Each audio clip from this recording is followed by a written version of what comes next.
I keep my goals to myself, cause whenever I share with folks, they get a look upon their face and their memory floats to a time where their goals and the stars. What's good? Let's get into NXT from March the 24th, 2026. This was not my favorite episode of NXT. This felt very filler / lackluster. It really did. And I'm not a fan. But, it is what it is. I have the feeling that Stand and Deliver is going to have a lot of multi-person matches on the show. So we're probably going to see a bunch of fatal four-ways and triple threats. Right? So there's that. All right, let's go ahead and get into the show. So we kick the show off with Robert Stone and Shiloh Hill. They're both in the backstage area. Shiloh Hill wants to be the first entrant in the gauntlet match tonight. So Tatum Paxley, she shows up. Robert Stone tells Tatum Paxley that what happened to her last week was not right, but he can't find Mariah May anywhere in the building. Tatum says that Mariah has a North American Championship. Shiloh says that he can help Tatum find Mariah. And Josh Briggs shows up. So he walks up to Mr. Stone. Briggs mentions that he's known Robert Stone for years, but he's trying to finish his point. And then a referee shows up. He runs in and tells Mr. Stone that there are some superstars laid out. So there's that. And then Robert Stone unfortunately leaves Josh Briggs high and dry. Who really cares about Josh Briggs? Enough, man. He's been in NXT for 5 years? Either send him back to Evolve or just release him, please, at this point. Because he doesn't have it. Like, I could see him doing well in somewhere like maybe an MLW or NWA or something like that. But, Josh Briggs is not the guy. He's not it. Just because he's big and tall, he can do flips. To me, he reminds me of the second coming of Dijak, basically. So, there's that. Because I don't see him making it on the main roster. I just don't. I don't. Moving on. This leads us into the first match of the night. Kendall Gray and Ren Sinclair, they defeat Fatal Influence, Fallon Henley, and Laney Reed. So there's that. Match was fine. So Kendall Gray got the win. She made Laney Reed tap out with the cross arm breakers. So that's cool. So post-match, Kendall Gray got on the mic. And she put herself over along with Ren Sinclair, talking about how Ren won the Speed title last week, and she just tapped out Laney Reed. And at Stand and Deliver, she's going to take the NXT Women's Championship from JC Jane. So Lola Vice came out, and she put over Kendall. But she said that Stand and Deliver, it's all going to be on her, because she's going to break JC Jane's jaw, and Lola Vice will finally become the first Cuban-American NXT Women's Champion. And then Robert Stone comes out and makes a match for next week in New York. It's going to be Lola Vice versus Kendall Gray. The winner of that will face JC Jane at Stand and Deliver. And that was it. So this to me is fine, but I got a feeling that JC Jane's going to more than likely get involved, cost both women, and do a triple threat. Why? Because it kind of makes sense. Like, Kendall Gray is a little bit too new to face JC Jane right now. I mean, we've seen the match before, and then Lola Vice, they're still pushing her. So I do think, best case scenario, JC Jane does lose. Lola Vice ends up winning the triple threat match at Stand and Deliver. Maybe Lola Vice turns heel, or Kendall Gray turns heel, whatever, however you want to do it. But I just see both women having a no contest next week because federal influence is going to get involved. That's just the way I see it. I feel you want both women on the card. You want both Lola Vice and Kendall Gray on the card. Because, again, I'm a fan of both. Actually, I'm a fan of all three women. I'm a fan of Jacy Jayne, Lola Vice, and Kendall Gray. So I'm a fan of both of them. I mean, of all three of them. So we'll have to wait and see how things play out. But more than likely, it'll probably be a triple threat match. And it is what it is. Moving on. This leads us into Sol Ruca and Zaria. I didn't like this either on this show. So Sol Ruca put herself over. She yapped on about, how her and Zaria got into it.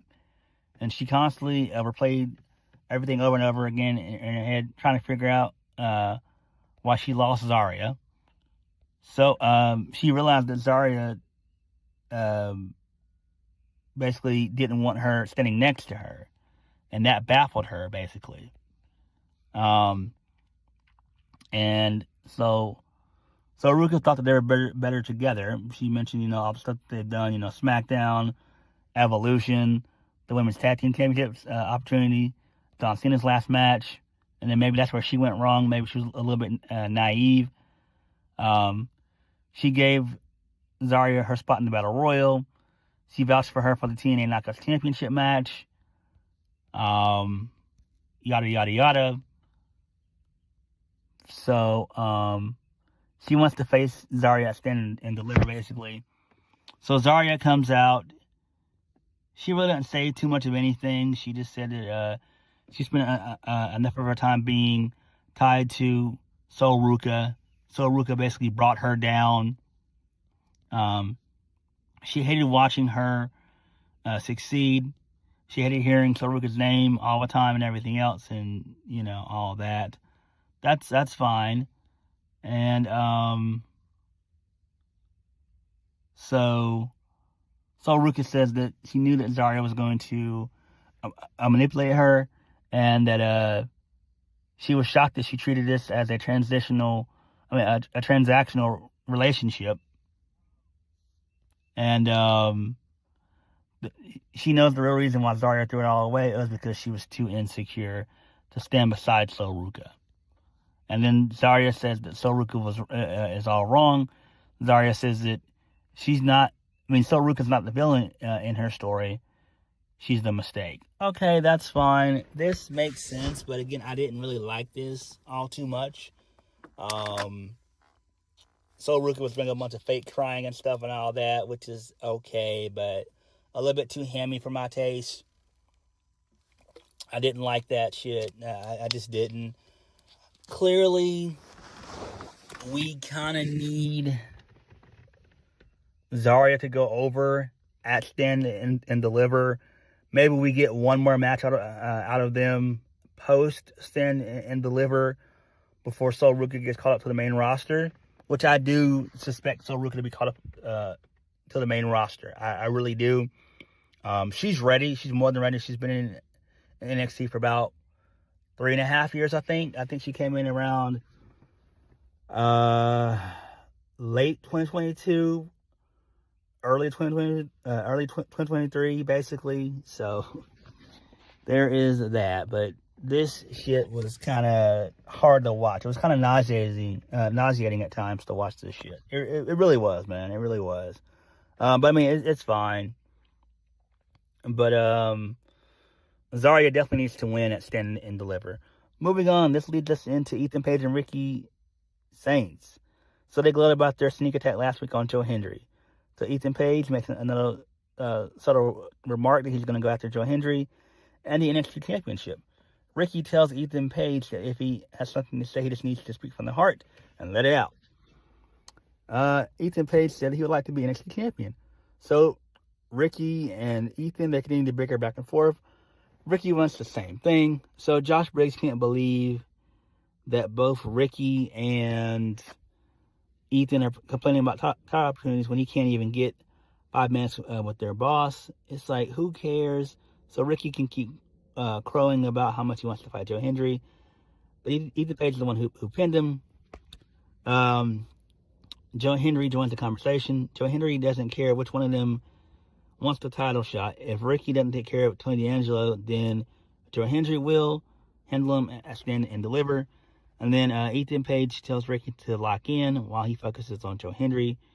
Ricky says that he's got Tony D'Angelo right where he wants him. All right, that's fine there. Moving on. This leads us into Kalani Jordan. She defeated Thea Hale. This match didn't even last long. This match was maybe 3 minutes. And I was shocked, too. I was thinking they were going to do maybe about a 10-minute match. But I'm like, damn. Or at least 8 minutes. But, damn, we only got like a 3-minute match, which is fine to me. It's fine. I don't mind that. So Kalani Jordan gets the win via the one-of-the-kind that she does. So she wins with the split-legged moonsault, one-of-the-kind. So post-match, Kalani Jordan beat up on Thea Hale for a brief moment. Jada Parker showed up. Her sexy ass showed up, made the save. She ended up trying to hit the hypnotic, but Kalani Jordan gets out of dodge. So that's fine. And apparently they're going to have their match next week at Madison Square Garden, which to me is kind of weird. I thought they were going to actually do this match or do the match at Stand and Deliver. I feel like Stand and Deliver should have at least 8 matches. I know that seems a little bit too much for NXT, but you can get away with doing 8 matches, right? You really can. I feel that you should have at least 7 to 8 matches on your biggest show of the year. At least, bare minimum 7, but the max 8. But apparently, both women are not going to work the Stand and Deliver show, which to me is kind of odd, because I'm a fan of both Kalani Jordan and Jada Parker. I really am. They're great, Black Girl Magic. I like them. And it's just weird to me that both women are not going to be on NXT biggest show of the year. That's fucking wild to me. It really is, but it is what it is. It happens. Moving on, this leads us into Jasper Troy. He had a vignette, basically. So Jasper Troy's going to go one-on-one against Connor Carver. He's going to be, Jasper Troy is also going to be fighting on behalf of Booker T, who he considers a father figure. And then Troy promises to get revenge on Connor Carver for ruining Booker T's appreciation night last week. Okay, that's fine. But again, this is another match that I thought we would get at Stand and Deliver. I get it. You want to make the Madison Square Garden show kind of big too, but you got to realize you're also doing your biggest show of the year. You don't want to just give too much to the New York crowd, because what are you going to give the New Orleans crowd? Like, you got to think about this. But it is what it is. But I really thought that would have been, better for those guys to be on the biggest show of the year. Do like a 10-minute match between Keanu Carver and Jasper Troy. You let them go about 10 minutes, something like that, and you have Keanu Carver win and stand tall, basically. But it is what it is. You can't win them all. So, I'm guessing they want Stand and Deliver probably to be at best 6 matches, but to me, that's a little bit too short to me. You don't need that. I feel like you can do 7 to 8 matches. That's really what they should be pushing for, but Triple H, I don't want to do nothing but 5-6 matches. We know Sean's running things, but man, with Johnny Gargano being on this fucking show, we now know that Triple H is back in control, and Shawn Michaels really ain't running shit, basically. Moving on, this leads us into the gauntlet match, which lasted way too long for my liking. Johnny Gargano ends up winning it. So the competitors in this thing were Jackson Drake, Shiloh Hill, Dion Lennox, Charlie Dempsey, and Johnny Gargano. So, there's that. Shiloh Hill got the most eliminations. He basically eliminated everybody. It came down to Charlie Dempsey and Shiloh heel. Charlie Dempsey got eliminated, and then the last competitor to enter in was Johnny Gargano. He's still doing the press gimmick, which is stupid as shit. Then Charlie Dempsey, when he got eliminated, the Birthright, they showed up and they beat the shit out of Shiloh heel, threw him back in the ring.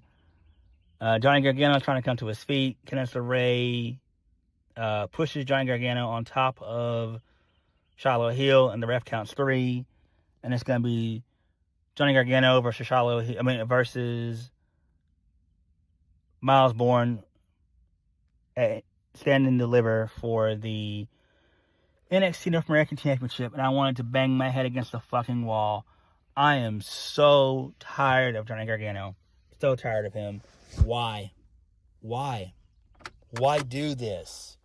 Why put him here? Why? It makes no sense. I got a feeling that Myles Borne is more than likely going to lose. He's going to have a short reign anyway. So, we all know Triple H and Shawn Michaels, they love them some Johnny Gargano. So, I wouldn't be shocked that come stand and deliver, Johnny Gargano is the new NXT North American Champion. Oh, boy. Oh, my God. Oh, this sucks. Really and truthfully, though, to be honest with you, Charlie Dempsey should have won this match, really. Because him and Myles Borne, they have history, and that would have made the most sense. I don't know why they went with Johnny Gargano enough. I think that was a dumbass booking decision, but it is what it is. But in my opinion, Charlie Dempsey should have won. And they're trying to push Birthright as a faction. So it would have made more sense for Dempsey to win. But it is what it is. Moving on.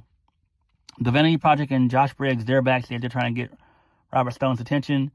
Robert Stone gets distracted by another NXT referee. So the referee says that nobody wants to be the ref for Keanu Carver versus Jasper Troy next week. Because Keanu Carver's out of control. Robert Stone suggested that fines and suspensions could come up if that happens. So, then Robert Stone tells the official that he'll figure it out. So Jada Parker, her sexy ass shows up once again. So she's not buying into this new attitude from Kalani Jordan. And then Robert Stone makes it official. It's going to be Jada Parker versus Kalani Jordan at Madison Square Garden next week. Okay, that's fine.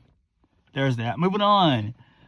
Hall of Fame stuff. So Sid Vicious is going to be inducted into the Hall of Fame, which is great. Tremendous. This should have happened a long time ago, but it is what it is. But Psycho Sid is that dude. Psycho Sid is that dude. Nice. Great. Long time coming. Moving on. This leads us into OTM. So they tell Sarah Schreiber that they have unfinished business with Dark State. Dark State made it personal last week in Houston, and OTM made it official this week. And Mike Santana showed up, and he cut a really good promo. And it's going to be a 6-man tag. OTM and Dark State. OTM and Mike Santana versus Dark State. That's fine. And apparently, James Cutler, the fourth guy in Dark State, he's injured. He suffered an eye injury, according to Vic Joseph. He mentioned that on commentary. So that's fine. That's interesting there. Mike Santana, if TNA's not careful, Mike Santana will be in NXT, which he probably will, more than likely. I could see him probably going to NXT later on this year. And I think that'd be great to have Mike Santana in NXT. I think he could really carry the brand. He really could, because he's that damn good. So, yeah. Moving on. This leads us into Los Americanos. They defeated the Culling. Who gives a shit? I don't care about this. They're now the new number one contenders. I don't give a fuck. I mean, fuck Sean Spears. Moving on. Keanu Carver, he's talking to Robert Stone in his office. So, Keanu Carver says he doesn't care that the refs don't want to officiate his match next week. They need to grow up, because he plans on smashing Jasper Troy's face in. So, Robert Stone tells Keanu Carver that he's going to get fined either way. So, Josh Briggs shows up. Josh Briggs tells Robert Stone that he's down to be the referee if that's what it takes for him to participate on the show next week. Because Josh Briggs is not scared of Keanu Carver nor Jasper Troy. Josh Briggs tells Keanu Carver he'll see him in New York. Okay, that's fine. Who cares about any of this shit? Moving on. This leads us into Tatum Paxley and Mariah May. So Mariah May, she's chilling in her jacuzzi. She's talking about the NXT Women's North American Championship and how she wants to be champion again and everything.